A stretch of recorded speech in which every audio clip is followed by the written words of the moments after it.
Fantasy Draft, the only rake-free daily fantasy site, brings the heat again with a $75,000 guaranteed rake-free contest, the Hooters main event. This is the largest and only rake-free contest of its kind you'll find for Wildcard Weekend.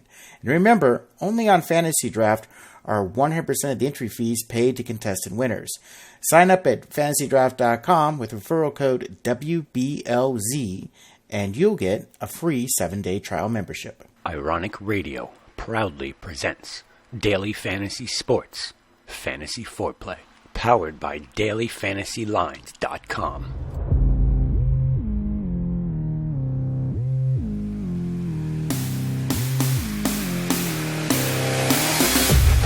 Play action.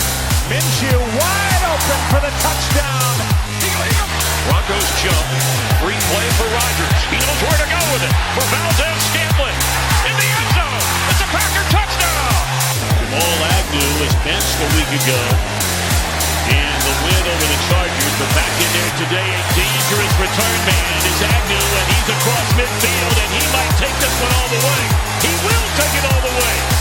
Jamal Agnew, 100 yards. No penalty flags on the field. And the flea flicker.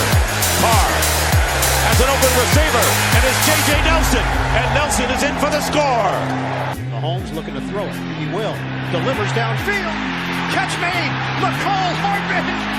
Goodbye. A blur. Touchdown, Kansas City. On 4th and 5. Jones steps up. Takes off. He's in. Touchdown. Prescott to the end zone. Touchdown. It's another one for Amari Cooper. Baltimore Ravens on the move. Back to the bread and butter. Slashing is Ingram. Mark Ingram a stiff arm and he hurls inside the pylon. Touchdown Baltimore. Philip Lindsay. Is he stopped? No. Touchdown Broncos. It's picked off. They're going to come the other way. And this is Jamal Adams with a block and a pick six. 59 seconds to go. Kyle Allen over the middle. That one is complete.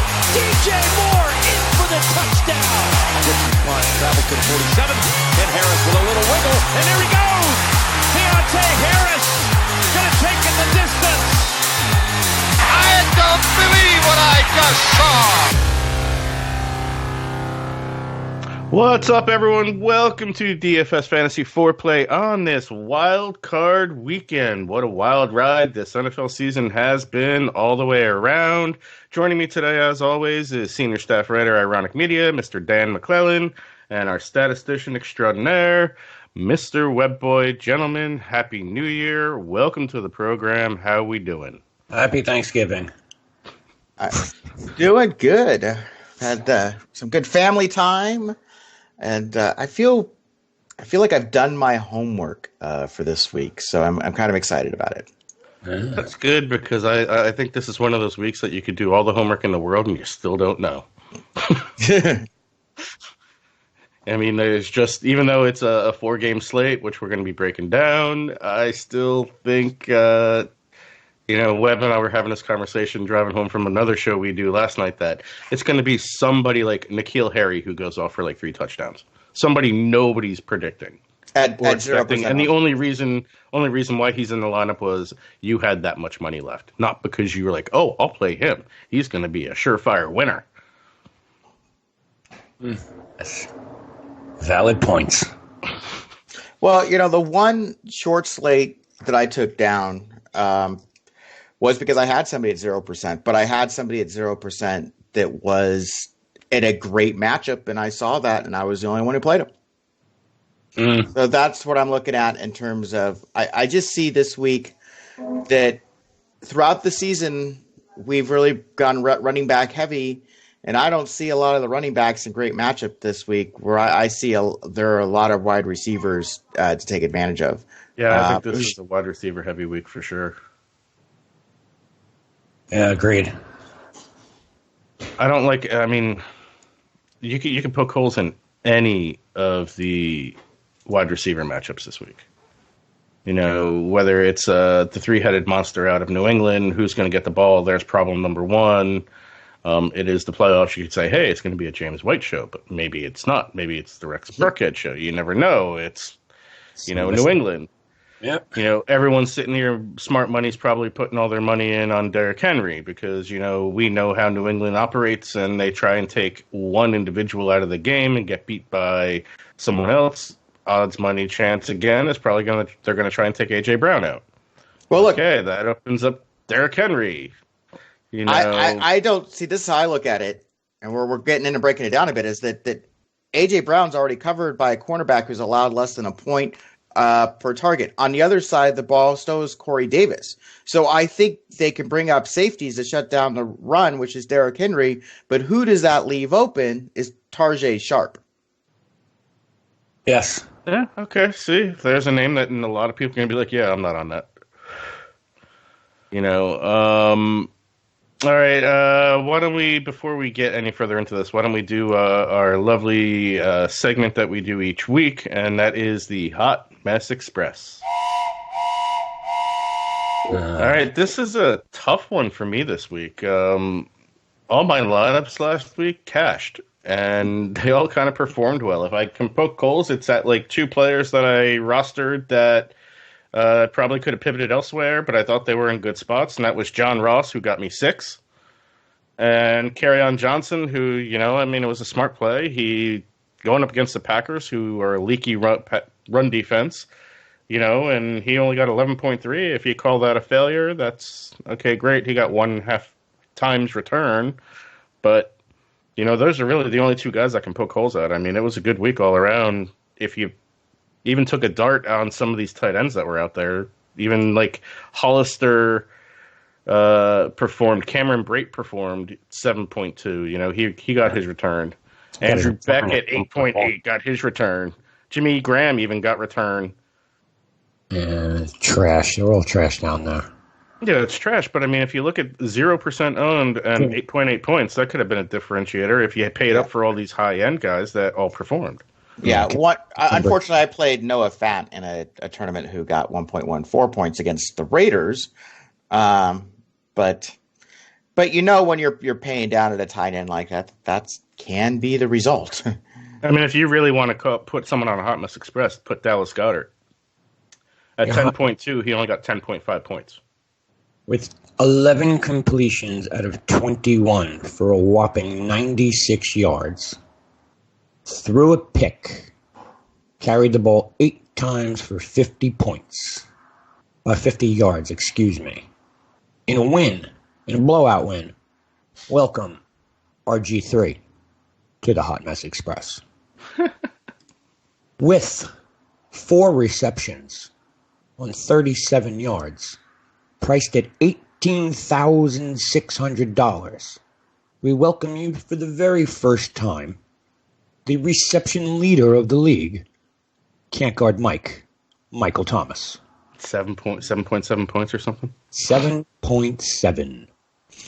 I didn't watch that game intensely. Was he? I mean, they got up to a huge lead. Did he get pulled at all just to, save him for the playoffs?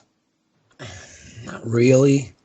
There were just many other factors in that game. Brees throwing all over the place to anybody and everybody. But it's can't guard Mike. I mean, 4. He should have had 10 in that game. He should have had 10 to put that record out of touch. I mean, the guy's been, 107 yards a game? And he came up with 38 in this one? Yeah, I mean, in 3 games prior, he scored either 33 or 34 points. I mean, that's... with a dozen receptions. Yeah. Here he had 4 for 37. So, can we welcome one final person who we all called it and we all wished for it and we all cheered him on to break that record? Can we, in our right mind, honestly bring one Mr. 30 for 30 himself, Jameis Winston? Sure. I mean, I don't see why not. He had a great season, but that 30 for 30. Yep. Well, I drafted him in the 13th round and he led me to a league championship. So I don't care about all those picks. I mean, Yeah, that 30 for 30 is the first quarterback in NFL history to do that. Yeah. this guy threw for over 5,000 yards and only 50% completion rating. Or 53 or whatever it is. What was his QBR for the season? You know what? I'll bring that up. I don't have it in front of me. 57? 63? That's I'm guessing 57. Ren's on 63. Hold on, Winston, where are you? Jameis Winston. Let's see. We're talking 2019 completion rating. His quarterback rating? Yeah, QBR. It was actually 84.3. 84.3, yeah. 84.3. Wow. But you know what? His career is an 86.9, so it's not that far. I mean, that's his quarterback rating as per. And here's the thing: his career numbers. There's nothing inconsistent here. I mean, he had a 60.7% completion. 61.3 is his career. He did exactly what you would have projected him to do if you're telling him he's going to throw the ball 50 times a game. His ESPN QBR is a 57.1, which I think is more accurate. Probably. I've never been a huge fan of that anyways. So it's QBR. Yeah. It's a bullshit statistic. Question is, do you see him as a starter next year? Or do you think he's out of Tampa? With the quotes of the coach saying, "Yeah, we can win with another quarterback," I gotta wonder. It's true. Does he go to Chicago? Is he better than Trubisky? 47 sacks. 47. Alrighty, why don't we jump into this 4-game slate? Saturday, Sunday. Saturday kicks off at 1 p.m. Eastern Time with the Buffalo Bills visiting the Houston Texans. Is it 1 p.m. Eastern or is it 4:35? 4:35 Eastern. Yeah, it's kind of an afternoon, evening, and then you go morning, afternoon on Sunday. Yes. Okay, I'm backwards here. At 4:35, Texans, the Bills visiting the Texans in Houston. Then at 8:15, the Titans are visiting the Patriots in New England, which is it looks like, going to be a very sloppy, wet affair. Sunday, you have the Vikings visiting the Saints at the Mercedes Superdome at 1:05 p.m. Eastern Time. And the Seattle Seahawks visiting the Philadelphia Eagles at 4:40 p.m. I think that game is probably going to be a high-scoring affair. I don't like that game at all, although the more I look at what I'm looking at here, the more I see if you don't want to pay up for Brees, I think Russell Wilson could be a viable option here. I agree with that in terms of I think he when you factor in the weather and with the Houston Buffalo game, because I really like Josh Allen, what he can do on the ground against Houston, and everybody's putting up points against Houston from a quarterback perspective. So I think Allen is viable, but I think the weather limits that. Then I think the next quarterback that I think could rival Brees is Russell Wilson, but at only $700 cheaper. And the fact that he hasn't, I mean, you look at his stat line, I'm not going to, I mean, you go back over the last like 8 games, only once has he scored over 20 points, and it was last week against 49ers that already secured a playoff spot. So that was a must-win game for them. You got to go with Tampa Bay. It's hard for me to pivot off of Brees when I break down all of these different possibilities here. Yeah, I got to kind of just looking. I'm looking at contrarian. Like, I don't want to say contrarian because I think Brees is going to be the highest owned. He's going to be the chalk out of the QB. He's probably somewhere in the neighborhood of 25% owned across the board. I think Wilson is probably going to come in second, third. I think Deshaun Watson's going to be second. I think people are going to want to get a piece of that Houston Buffalo game. And I think Watson comes in around 18%. Wilson comes in around 14%. And then I look at what Watson's done recently. He hasn't been incredibly accurate. You've got the weather that's involved here, and you got a Buffalo defense that's been damn good against the pass. So, I kind of think what a lot of people are going to do is they're going to look at this and go, okay, Drew Brees is 13-4, but I can go all the way down to 12 and say 1,400 at Watson. Let's do that and not really think it through, especially considering that Brees is at home in a dome and Watson is going to be playing in probably foul weather. Yeah, so here's the breakdown. Current projected ownership, Drew Brees 21.5%, Deshaun Watson 16.1%, Russell Wilson 14.4%. I wasn't really that far off in my guess. No, I think those are good estimates. Josh Allen at 12.2%, Carson Wentz at 11.8%, Tom Brady at 9%, Kirk Cousins at exactly the same 9%, and then Tannehill at 5.9%. So odds on money choice for tournaments. You want to save yourself. I mean, you're not even really saving money anywhere here. This is crazy to say. The salary saver out of this entire slate is Tom Brady at 10.9K. At 10.9K for whopping 15 and 18 points. Projection over here on this tool I have is 17.29. Yeah, I got to agree with Dan here. I think what I've been looking at is I agree with him on the 2 quarterback plays, and you just take the money and run at 13-4. It's either Drew Brees or Josh Allen. And I'm leaning more towards Brees with the notion and thought of the last 4 weeks, 15 touchdowns, no interceptions. He's just moving the ball. All right, so why don't we lock why don't we just start building here, and we can talk about this as we go through position by position here. I'll lock Brees in as our QB. I still think Russell Wilson is a viable play. Yeah, I just don't know if it's going to get you the points that you're going to need while trying to see, this is where it's kind of crazy for me, because looking at, floor, ceiling, projections, all of that, matchup, it's like a point difference. 22 points for Brees, 21 and change, maybe give or take 0.25, and that's what you're looking at for Wilson, and you're saving $700. So I think the question is, is that $700 worth more to you, or is the potential Drew Brees getting that 1.25 more points more valuable? I don't think you're looking at 1 point. I think you're looking like an average projection. But if you're looking at a ceiling projection, I think Brees is 40, where Wilson is 30. Brees is what? I'm looking at ceiling. Against Tampa Bay, he got 42, but I'm thinking more of a ceiling of like 35 to 33. Well, the big key 3 points, 2 points. Saints putting up the most numbers out of any team, period. Okay, that's a fact. It's just like 36 points a game. The question becomes, is it going to be passing touchdowns or is it going to be rushing touchdowns? And if it's passing touchdowns, you're looking at 40.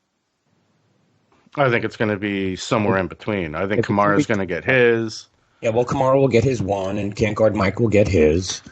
And then you've got the Jared Cook equation. You've got the... I think Latavius Murray could be a snipe a goal line touch or two from Kamara. But if he throws 4 with 2 rushing, like everyone thinks his game is going to be a fucking high-scoring, flailing blowout on either way here, just a high-scoring game, then Brees has got that ceiling of 40. I agree with that. The one thing I think we need to go back and address, we talked about weather, or maybe I misinterpreted you for Bills, Texans, but that's a dome game, so that's not going to be a factor that the Titans and Patriots game could be the weather game. That's the weather game. That's the one I mentioned as the weather game. It's going to be a mess in New England. Okay, I heard that and was talking about maybe not playing Deshaun Watson because of the weather, but that's dome. So no, Josh Allen I wouldn't play. And I'm sorry, if I'm paying 13-4 for my choice is either Allen or Brees, I'm going to go with Brees. Oh, I totally agree with that on Fantasy Draft. I think that, if you were playing on another site like FanDuel, I think the discount that Josh Allen gives you in terms of the matchup against Houston and what he can do on the ground, he's projected at a half touchdown on the ground. So there's I would seriously consider Allen on another site, but not when you're at the same price to Drew Brees as he is on Fantasy Draft. Weather will not be a factor in any game. I think it could be in New England. It's going to drizzle. It's not going to be a factor. Temperature? 40 Warm, degrees. Right? 40 degrees. Yeah. Game time 40 degrees. By the end of the game, 39 degrees. Humidity, it's going to be, but all the numbers I'm seeing here is 40% possible precipitation. It's a drizzle. So yeah, it'll be a wet game, but it's not going to be a mud bowl, pouring. It's not going to be that at all. I don't think weather's a factor in any game. Light rain throughout the day. And that is a night game, right? Yes. Yeah. So maybe you got a wet field, but you're not going to see them wiping balls off and wearing gloves and towels, and you're just not going to see that. Okay.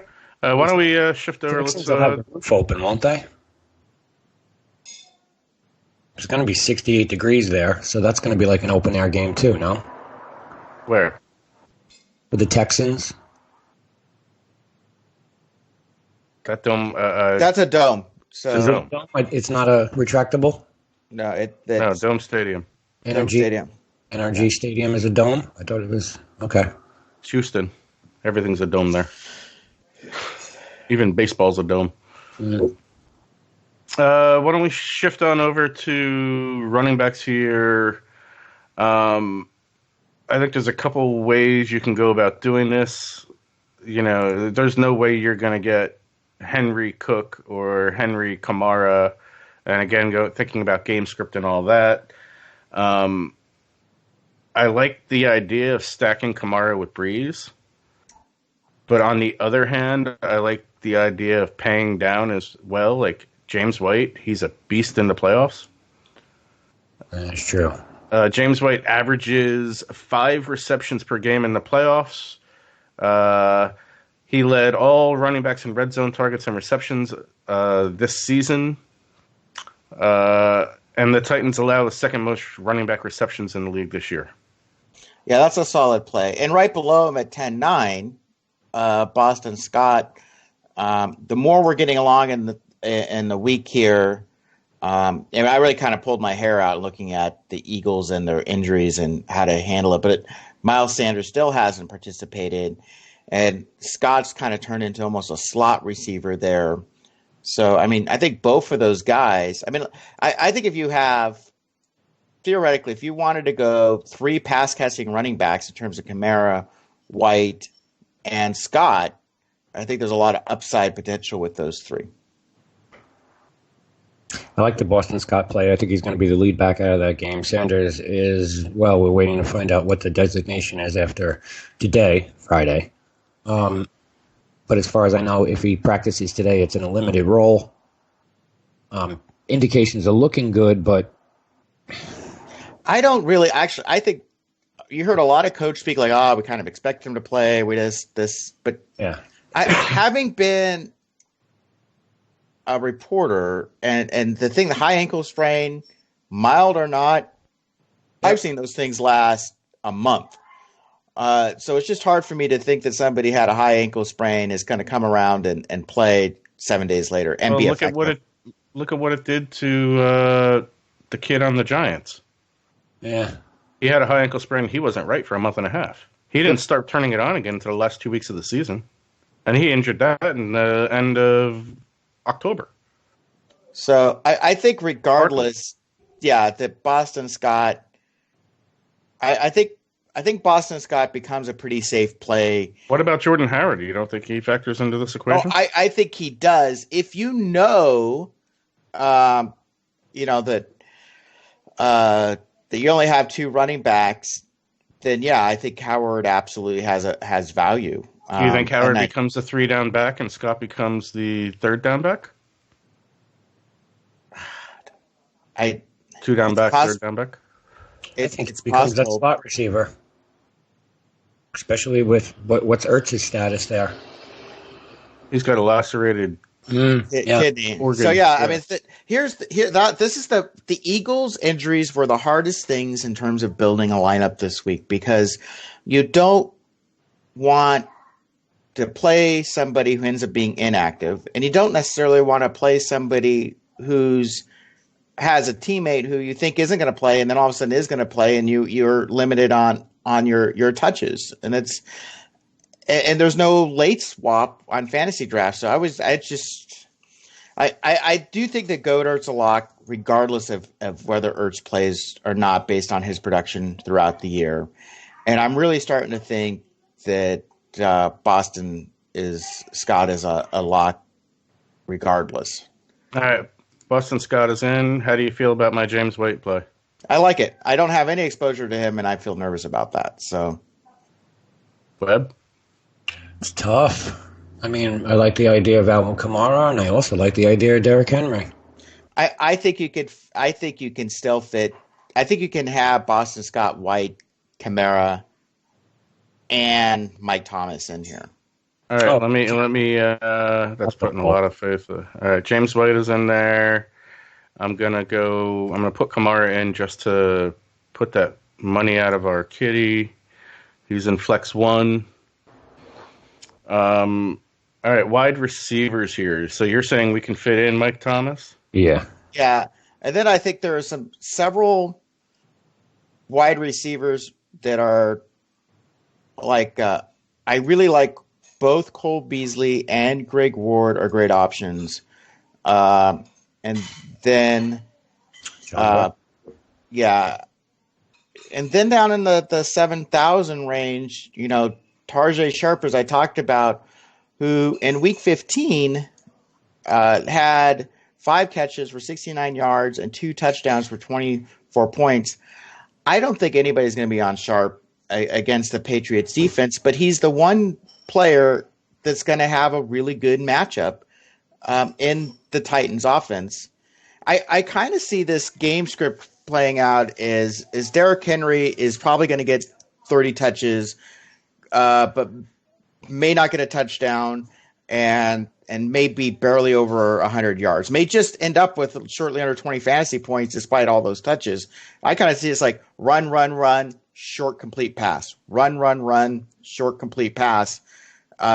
Both Corey Davis and AJ Brown have cornerbacks on that have allowed less than a fantasy point per target. I'm not saying that there isn't a chance that they hit a deep ball, but either one of them I don't think are going to hit 2 home runs in the game. So I think both the tight end and Sharp are in play. I don't know. I kind of feel AJ Brown is matchup proof at this point. I mean, he's leading the league in yards per target at 12.5.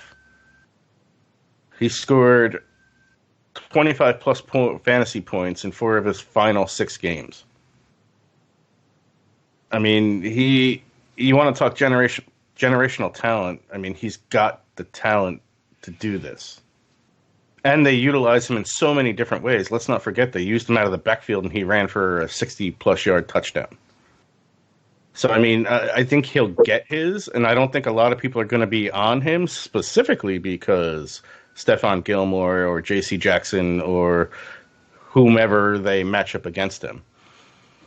I'm not saying put him in. I'm just saying, like, in a GPP play, I think he's a viable GPP play. I think he should get Offensive Rookie of the Year, in my opinion, after the performance he put out this year. That's fair. I just don't see him for a. It's not that I don't see him scoring a touchdown. I don't think we can afford him, to be honest with you. I don't think we afford him. I think there's a lot of 14 grand. Yeah, if you're playing Michael Thomas, I think Michael Thomas is as close to a lock for 2x performance as there is on the slate. So out of the 5 positions we filled, 5 to go, we have an average of 82.25 left. Well, we're going to put in a defense, and I don't think there's any I looked at the projections of defense this week, and there's really 3 points separating projections from the most expensive to the cheapest. It's just,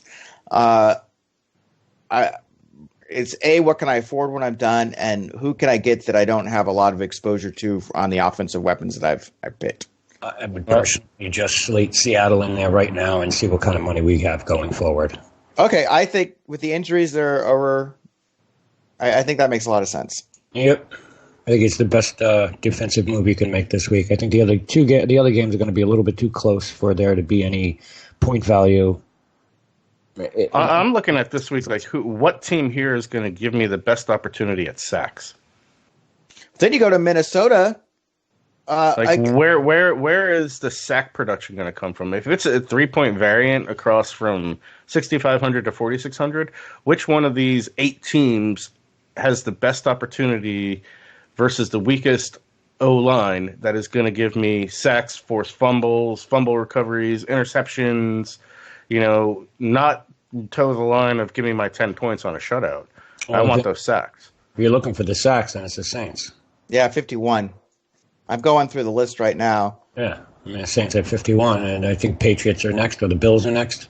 Patriots at 47, or the Bills at 44. Okay, but here at the cheapest price, right, Minnesota is Minnesota has 48 sacks.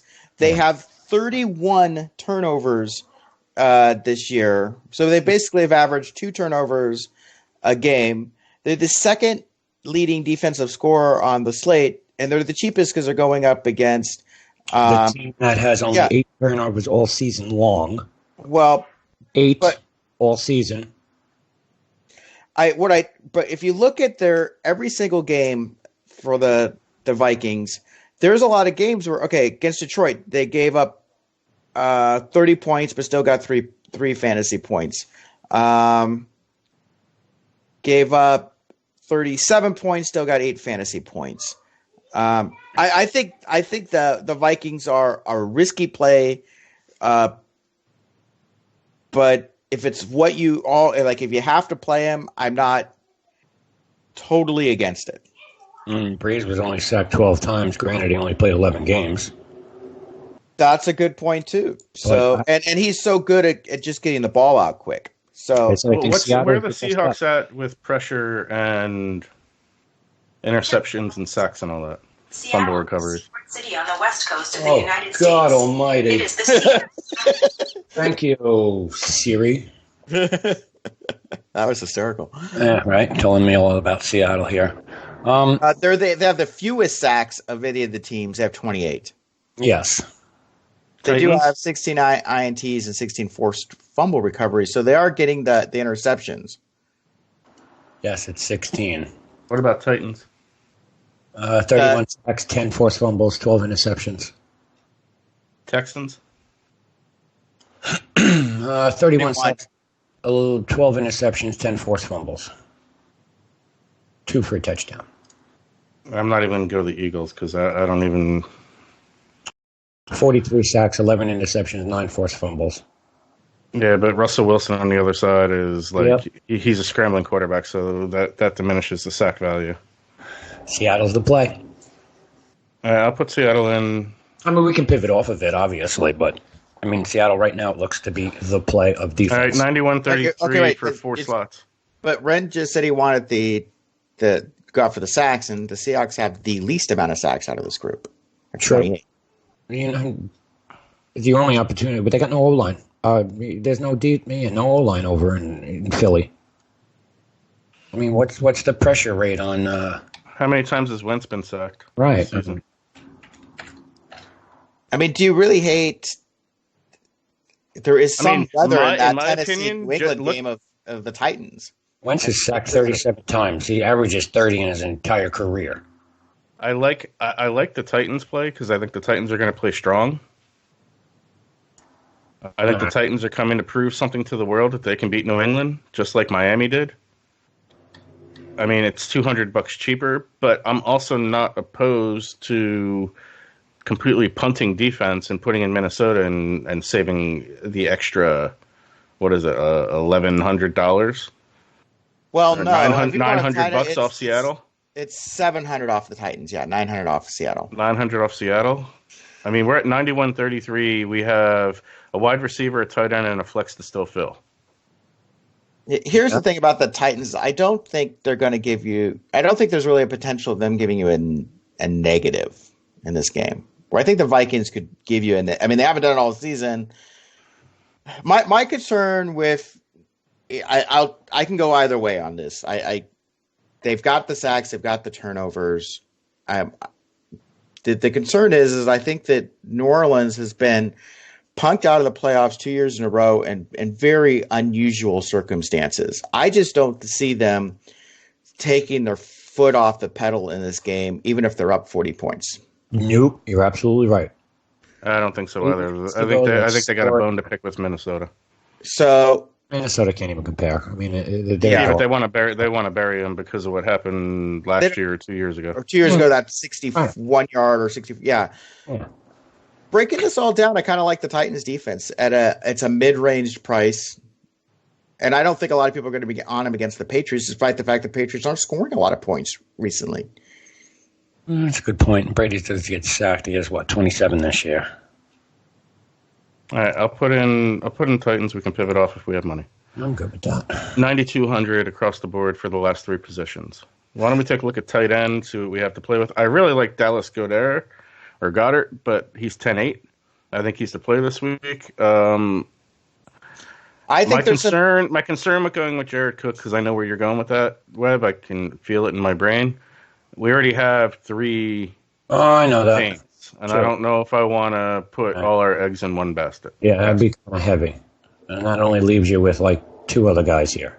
I think a very sneaky play that no one's really going to be on, and it's almost punting the position, is Dawson Knox in Buffalo.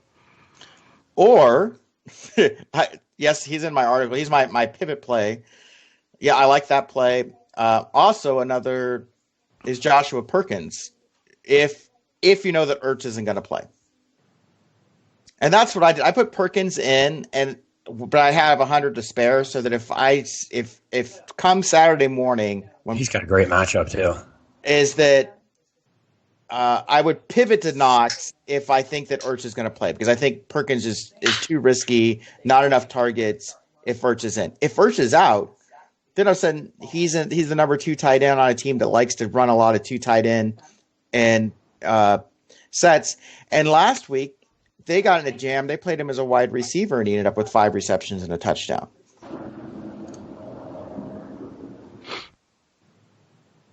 All right, why don't we do this? Why don't we put in Knox?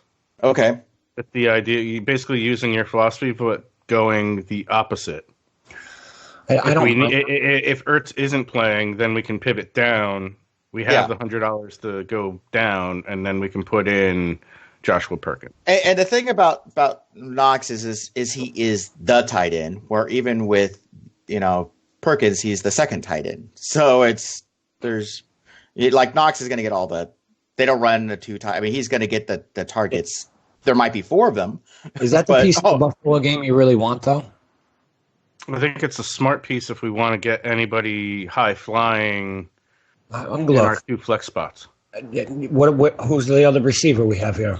We don't. We haven't yet. Yeah, I was, and they're all over $10,000.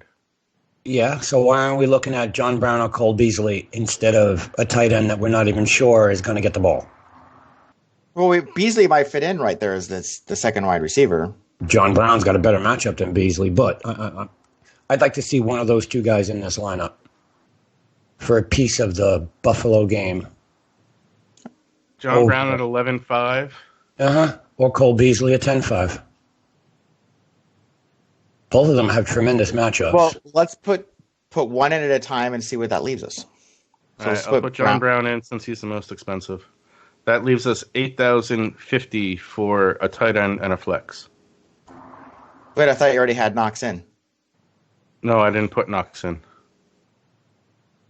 If you slam Knox in, now you're looking at 10-4. 10-4. All right, so you can afford Greg Ward, which I think is a very solid play. Or Marshawn Lynch. Or we pivot off of Stills. Sonny Michel. I think Kenny Stills is in a good spot too. So let's go. If we go Beasley, that gives us 11-4. And you get Devin Singletary, who I think is going to have a workhorse load and a really good matchup.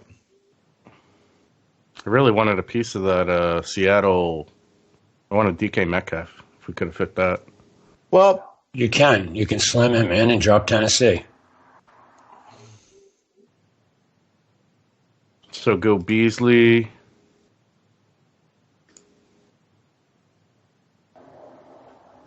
Metcalf. We need 300. That takes us to Houston.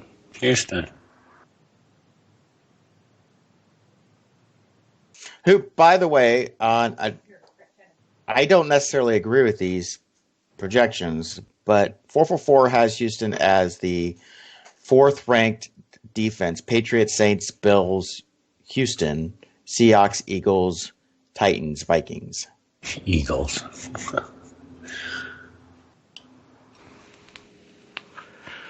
Yeah, I mean, our options are Houston, Eagles, Vikings. So it ranks Houston above them. But then again, these projections are Vikings 4.5 points, Patriots 7.4. I mean, what you're hoping for is that interception return for a touchdown that, you get lucky with. All right, so the current lineup is... Watch it be the Eagles that pick off Wilson twice for the pick sixes.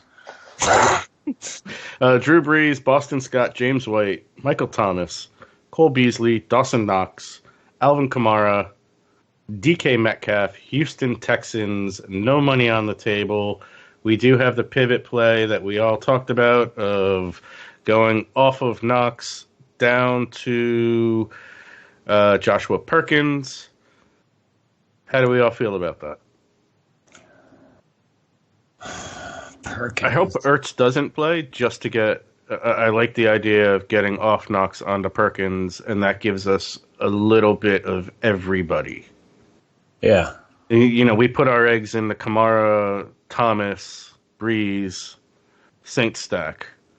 We've got a piece of the Patriots. We've got a piece of the Eagles. We have 2 pieces of Buffalo. We have no Houston at all outside of the defense. We have no Minnesota at all.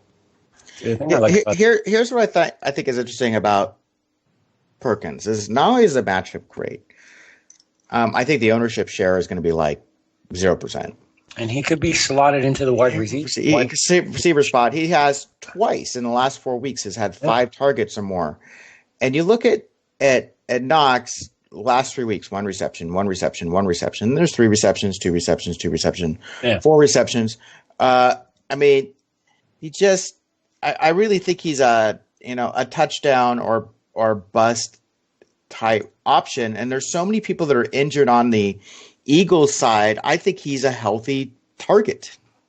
So do we just want to dive in and do it? Well, but here's the other flip side of that coin. If Ertz ends up playing, let's say, I don't think this is going to happen. As a wideout. Let's say that, yes, but what's the health? Where's Aguilar right now in terms of Ed?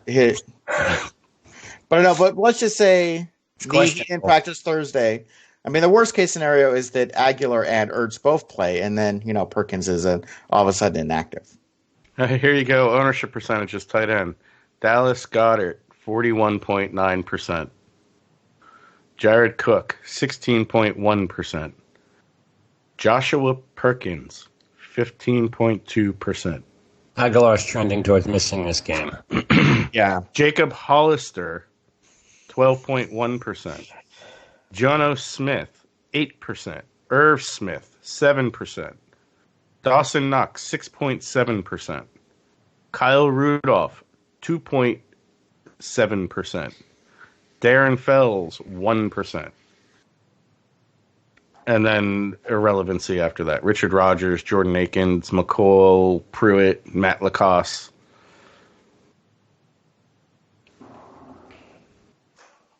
What do you guys feel? I mean, I feel like this is a coin flip. I say we wait. It is a coin Since flip. we're recording Friday morning, why don't we wait and see what happens? And to all our listeners out there, this is your pivot play. You know, you want to save money because you want Michael Thomas and you want Alvin Kamara and Drew Brees. You need to give up somewhere. This week is tight end, and we're slotting in Dawson Knox with the ideas. If Zach Ertz is out, we're slamming in Joshua Perkins. And it's also an interesting pivot play. Is like if that Goddard's going to be so heavily owned, and if you're sitting there with Perkins and they get down the end zone and Perkins is the one that shows up with a couple touchdowns, it's going to kill the field that spent the $10,000 on Goddard. Yep. Yeah, I agree. I agree 100%. I don't mind the move with Dawson Knox. I think the pivot play over there is a good one also. I mean, we know Aguilar is most likely not suiting up, or maybe he will, but he ain't playing. And they could be using him as a wideout, for their third receiver. So it's either or there, and like you said, let's see what injury reports come out. Well, you said in the beginning of this podcast, Steve, that there's going to be somebody that goes off that nobody really saw coming, and I either Knox or Perkins, I think, are candidates that could walk into 2 touchdowns, and you're like, well, I didn't see that one. But I see the scenario where that could happen. I mean, the matchups are great for both of them, and you just don't know. I think a lot of my game theory in terms of that is drawn from conversation Webby and I had about New England. Like, you just don't know there. Nope. Like, Edelman is trending towards playing, but the guy can't even lift his arm or extend it to catch a ball. So is he going to play? Is he going to be a decoy? Is he going to be, what is his value in that regard? Where is that wide receiver core at? Is it Philip Dorsett? Is it N'Keal Harry? Is it Mohamed Sanu, or is it Julian Edelman? Like, you don't know. And that's where the idea of potentially pivoting and going and getting like a N'Keal Harry for $8,000 comes into the conversation. Or a Philip Dorsett at, Philip Dorsett's at 6,900. Mohamed Sanu's at 8,700. Like, any one of those 3 guys turns into a salary saver at that point. That's where the idea of that whole, it's going to be somebody somewhere that's going to turn around with 3 touchdowns and nobody's going to be on him. Or 1% of the field's going to be on him. And it's just finding that right guy. And that basically boils down, if you're a mass entering type player, and going that route. Well, I mean, I haven't built my personal lineup yet. I think in my personal lineup, I'm going to take a non-faint of heart approach and maybe slot in N'Keal Harry. Or a Philip Dorsett or a Mohamed Sanu, depending on where I'm at with cash. I'll give you 2. All right, here's an alternate line that I'm running this week. Drew Brees quarterback, Boston Scott, Derrick Henry, Michael Thomas, John Brown, Jared Cook, Mohamed Sanu, Duke Williams, and Seattle's defense. I think the Duke Williams move is a smart one to take a look at, especially with what's his face hurt. Oh Christ, I forgot who his name is now. What his name is now? Robert Forster, right? With Forster possibly being out. And Williams moved, the third receiver slot there. And Mohamed Sanu, I mean, like we all said, it's Patriots. You don't know what's going to happen. You don't know who's going to suit up. Belichick's never going to tell you anyway. I'm sure today there'll be 20 guys on the questionable list. And it's just a pick one if you want a piece of that play. Like Brent said, Dorsett or Sanu. I mean, you're going to trust Edelman? We don't like. Guy can't lift his arms. They're going to shoot him up with cortisone and painkillers to put him on the field? Possibly. But I like those 2 sneak plays, Mohamed Sanu and Duke Williams. And it gives you a piece of every game. All right, so let me ask you this. You brought up John Brown and you brought up Cole Beasley. Mm-hmm. Do you think Duke Williams at 7,500 is a better play, and then we can pivot off DK Metcalf and go up and get? Let's see if I do this. Take out Beasley. You can't. I looked at that. You can't go up and get Goddard. Put in Williams. That gives us $3,000. Yeah, but we could go off DK Metcalf, and that puts us in the range of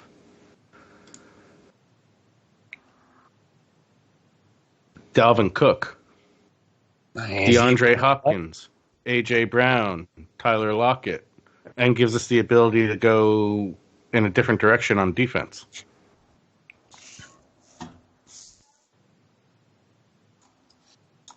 Got to look at your lineup here and see what we got. So right now the lineup is Drew Brees, Boston Scott, James White, Michael Thomas, Duke Williams, Dawson Knox, Alvin Kamara, empty flex spot, Houston Texans, 14-7 on the table. Duke Williams over Cole Beasley. I mean, that's definitely an interesting thought. I mean, the two pieces we took out of the Buffalo game is their tight end and their wide receiver 3. Yeah, see, the Buffalo game, from my opinion, is a little bit tricky to sit down and try and figure out who's going to be their go-tos because of last week's let's sit everybody. Okay, I'll be honest. Duke Williams was not on my radar. I'd like to take a look at the CB matchup, but I do like the fact that he had 12 targets last week. So yeah, that's well, again, though, got to remember they sat everybody. But right up. So where is he going to? Let's see. So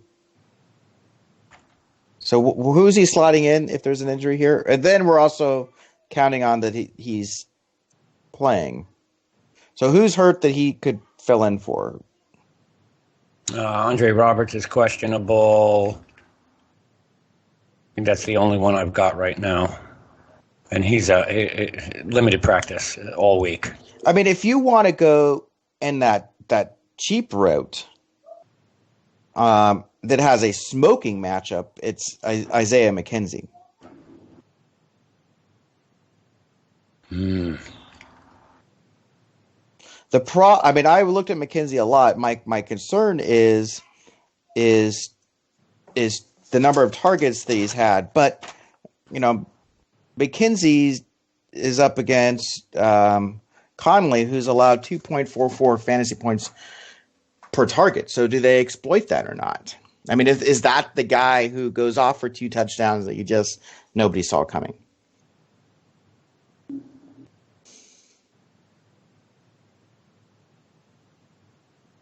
The problem is his best game this season is only 12 fantasy points. So even with a touchdown, it's, you've got to, I don't think it's a matter of injury. I think it's a matter of, I think the Bills are about ready to give up on Robin Foster completely.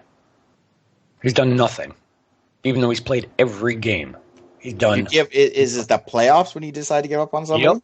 Yeah. I mean, this is, it's do or die. And everybody's. What do you think about the McKenzie play?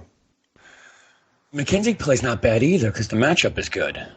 The matchup is actually outstanding. Bradley Roby? I don't know. I feel that Duke Williams is in a position to... So according to the tool I'm looking at here, Isaiah McKenzie has the worst quarterback matchup against Bradley Roby. That's not what I've been having conversations with Willard on this. He should be on Conley, or Conley should be on him.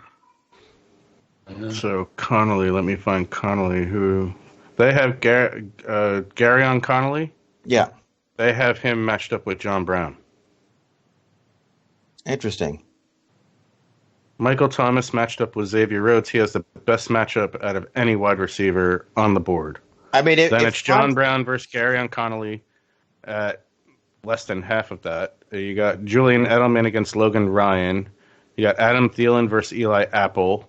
You got DK Metcalf against Rasul Douglas.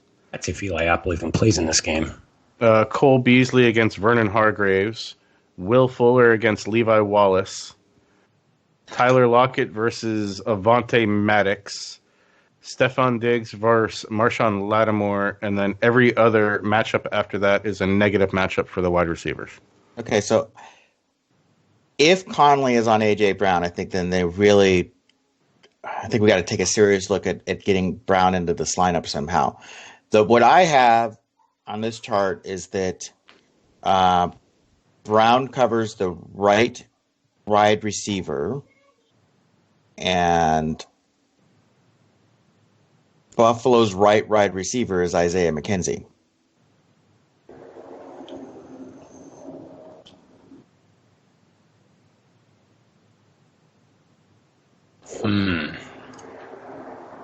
It's very interesting, the difference in the tools here. I'm dropping a screenshot in our little chat here. And I don't have Woolart's not getting published till later today, so we've been sharing direct messages back and forth on it. And McKenzie was somebody who was originally high on, and it's really just a matter of how many targets do you expect him to get. Yeah, I think that's the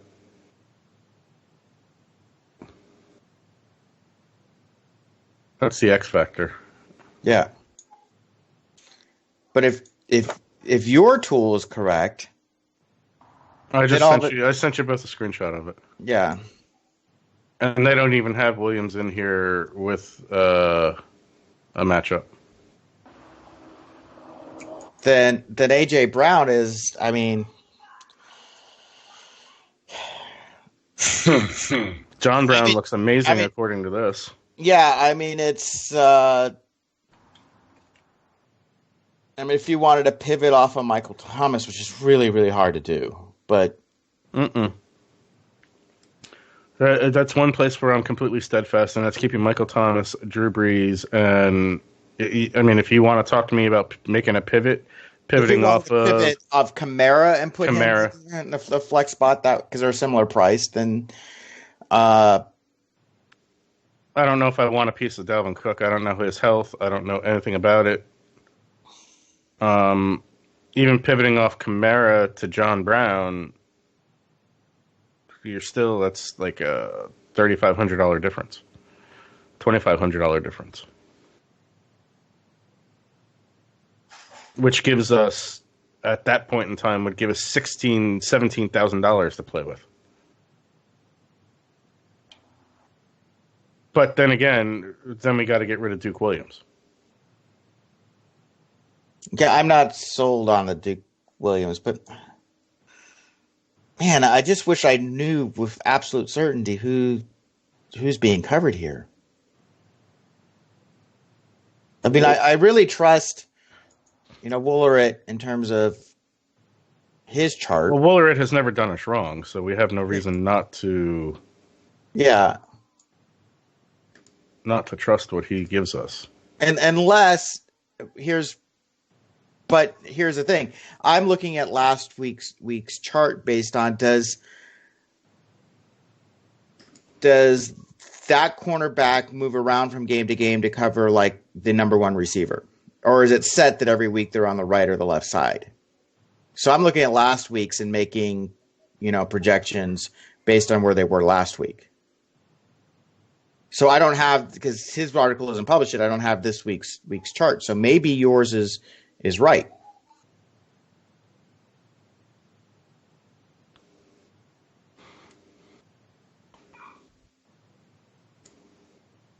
Does your other tool give you a wide receiver cornerback matchup? Does Fantasy Pros give that? No. I mean, I can look at, see what is in the primer that may be mentioned about it. So, I mean, I'm going through some other industry articles here, and everybody is mentioning, like, we're on everyone that they're mentioning. The only one that we haven't mentioned that I see in this one article is Travis Homer. Dalvin Cook participated in full today. He's one hit away from getting knocked out, though. That's and New Orleans they like to hit hard. So I don't know if I really trust that. And I think you can forget any matchup with Eli Apple. I don't think he's playing that game. Okay, I'm going to read what Taglery has on Brown. There may be some who forgot just how consistent Brown was prior to last month, as matchups with Broncos, Cowboys, Ravens, Steelers, and Patriots will do that. The good news is that Brown was still able to record double-digit PPR points in all but one of those games, though his upside did cave. The Texans have been better against wide receivers since they added Conley, though heavily targeted receivers can still get the job done. Over the last 3 weeks, we've watched A.J. Brown, total 25 points, 22.4 points, while Rashard Perriman was tagged him for 17.2 points, and Justin Watson recorded 15.3 points. They've also had a few of their cornerbacks dealing with hamstring injuries.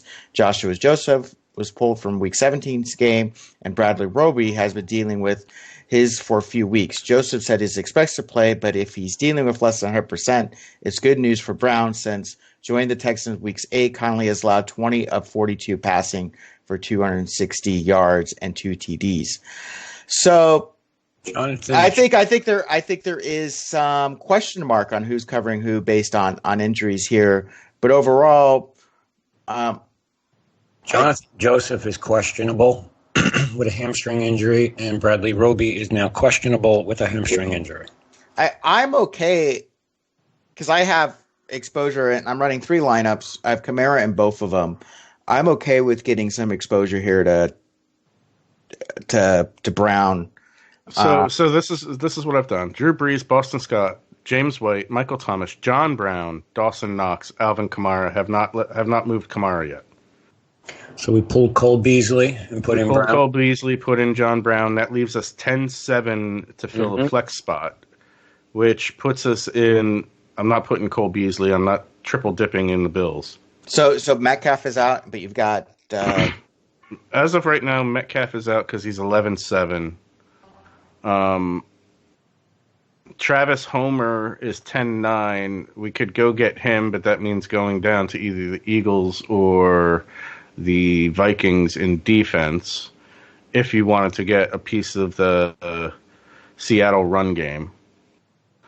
Or you could go the other way, and we could afford Marshawn Lynch at 10-2 if you think he's going to get all the goal line touches and snipe the touchdowns.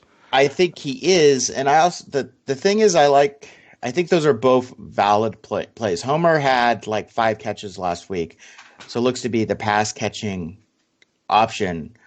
They said they're going to ease Lynch back and end up having 12 carries. I don't see why he doesn't go up to 20 this week. Yeah, I don't disagree with that at all. And I think he's going to be the goal line back. Adam Humphries, Titans ruled out. All right, so then we would have 5,500 on the table to go get the Seahawks defense. Titans have no wide receivers, do they? We can go up to Seahawks or Titans, whichever we prefer, and that leaves the 200, and we still have our pivot play off of Knox to Joshua Perkins. Okay, I'm not at 0 here, so let's go. I have Brees, Scott, White, Thomas, Brown, Knox or Perkins, Kamara, Lynch, Seahawks. Yeah, that's what I have in here currently. Who do you prefer, the Seahawks or the Titans? Me, I prefer the Titans. I know Webby prefers the Seahawks. You're the tiebreaker on that. Good call. I'm going to look at their stats again.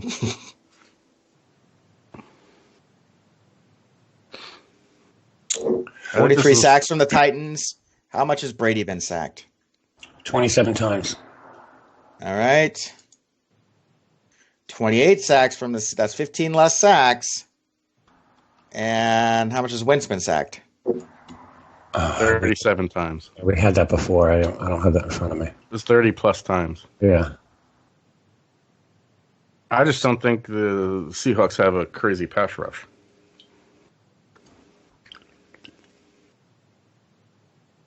Yeah, it's a coin flip. I kind of like Titans leave a couple hundred on the table, and that's always a good thing in these tournaments. So we're pivoting to the Titans? But, okay, wait. Hold on a second. But we do have James White. We have Marshawn Lynch. And we have Alvin Kamara and Boston Scott. And didn't we start out saying it was a wide receiver heavy day? Yep. We certainly did now, didn't we? With the injury reports coming out, I'm really liking this Tajay Sharp move more and more.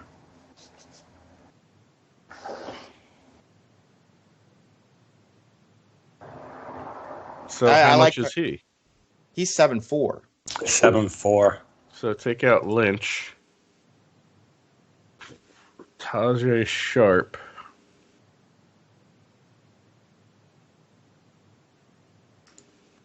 That's 8,300 on the table. Oh, shit. No, well, yeah. 20 is what I had with the... So who we could go up from James White or Boston Scott. We can keep our... I mean, we could go for the Saints D at 5,900. If we think it's going to be one of those dome games, Webb. What would you say? You like Houston over Seattle? Or was it the Titans? I like the Titans over Seattle. Slide the Titans in. That leaves you 8,700 for a tight end. Really don't leave you much in the tight end. Okay.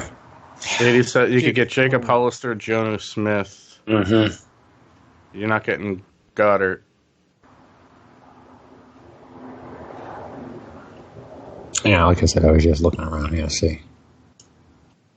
I mean, 14-1 if we went off White gets you...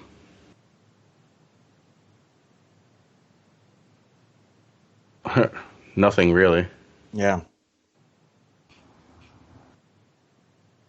I mean, you could go off of Kamara and go up and get, Henry or Cook. I don't know if I like that. And I'm pulling Sharp back out of here. It's tough. I mean, I like that matchup, but this is probably the last game he plays as a starter for any team. Who is... I have no problem... What about Greg Ward? Oh, Greg Ward's a great play. He's the same price as Marshawn Lynch. Yeah, 10-2.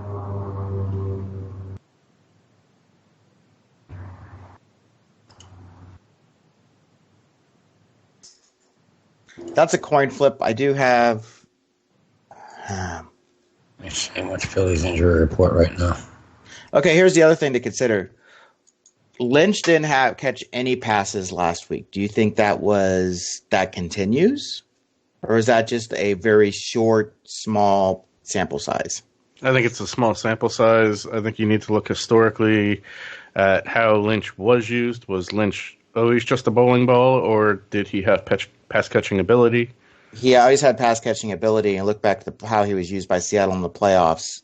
Before, it was always 5 or 6 catches per game. I mean that's think a small in order sample for size Seattle too. To win. See, I don't see any way Seattle doesn't win this game with how terrible the Eagles secondary is, and they have such talent in Tyler Lockett and DK Metcalf. Not to mention Hollister has shown flashes of being a great tight end after coming in, what was it, week 6?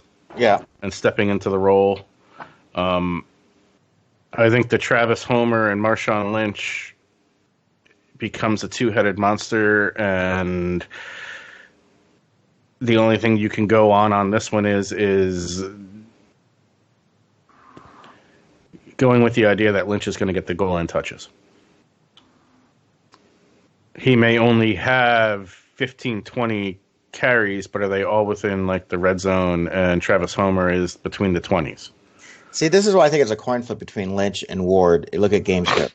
I think Seattle's going to be up, and you're just going to pound the ball to Lynch late, and he's going to get his goal line touches, and he's going to get 20-plus touches and probably have a pretty solid game overall.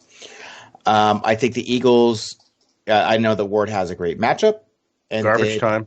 And yes, and that he's going to get they're going to be passing a lot, and he's going to get his opportunity there too. I have Ward in a lineup. I wouldn't mind having Lynch, but if you wanted to go with Ward, I'm okay with that too. Webb, your opinion, sir. The Ward move's not bad. I was trying to get some reports here and see what the story is. Ward move's not bad. I kind of like it.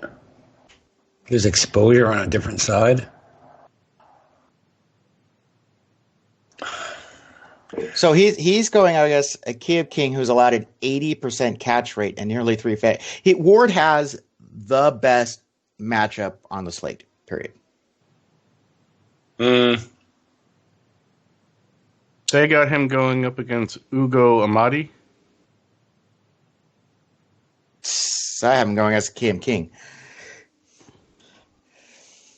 I have him Ugo Amadi, and it's a pick'em matchup. It's slightly negative in favor of the cornerback, but less than a point. All right, then I would lean towards Lynch. And who is the other one that you were saying? Cam King. Cam King. I don't even have him on this list.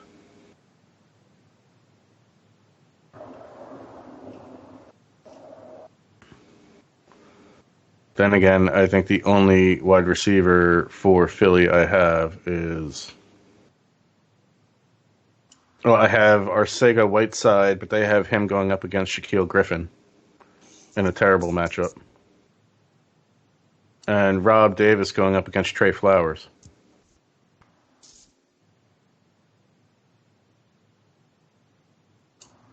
I think I'm leaning towards Marshawn Lynch. Back to Marshawn.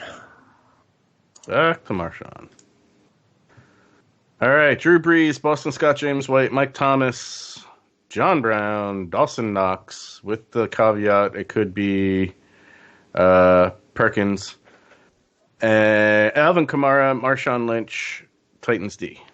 200 left on the table. Go get Seattle's D. That's Dan's call. That's not my call. We've covered this. Okay, wait a second. We're all putting. Why don't you, Webboy, put in Seattle's D? I have Seattle in another lineup. I'm good. Okay.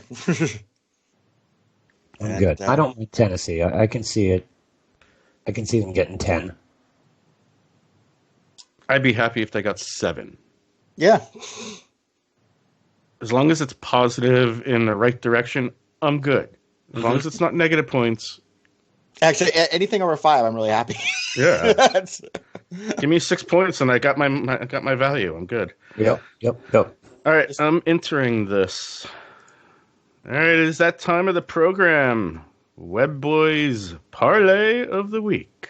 Oh, we've got bets all over the place. Got to log back in to see my bets. I already know one of your parlays. Game line. Yeah, total game lines. Come on. Location confirmed. Thank you very much. My bets. Okay, this week, it's a tough one. Seattle over the Eagles. Patriots over the Titans. Bills over the Texans. Saints over the Vikings. That's a plus, I don't know what it was, plus 657. $100 gets you $757. Other bets open. Alvin Kamara to score a touchdown. Michael Thomas to score a touchdown. Seattle, take Seattle, tease it to 3 points. Take the Buffalo Bills on the money line. Take the Saints and the over on the money line. Actually, that's a prop bet with DraftKings. And I'm taking the Saints and pushed it to minus 12. For the blowout. Minus 12? Yep. Given 12 what points. Pay? What the hell are the odds on that? Plus 160. And what's that line at right now as it stands? The over and under. Nope, the Saints are plus 8 at 110. Minus 8 at 110. So I like that because I don't think the Saints take the as I said, I think they just pile on. Yep. I think it's a smart move. I think you can push it even more if you've got the balls to do it. But that's what I did this week. That's the bets I'm running. That's what it is. Lock it in. Sounds good here. Any parting words, gentlemen? I will set up our little tournament for Saturday, Sunday. No, parting words. Good luck. Make money. We got 3 more spots to do it. Sounds good. All right, this has been DFS Fantasy Foreplay Wildcard Weekend. Good luck, everyone. We are out.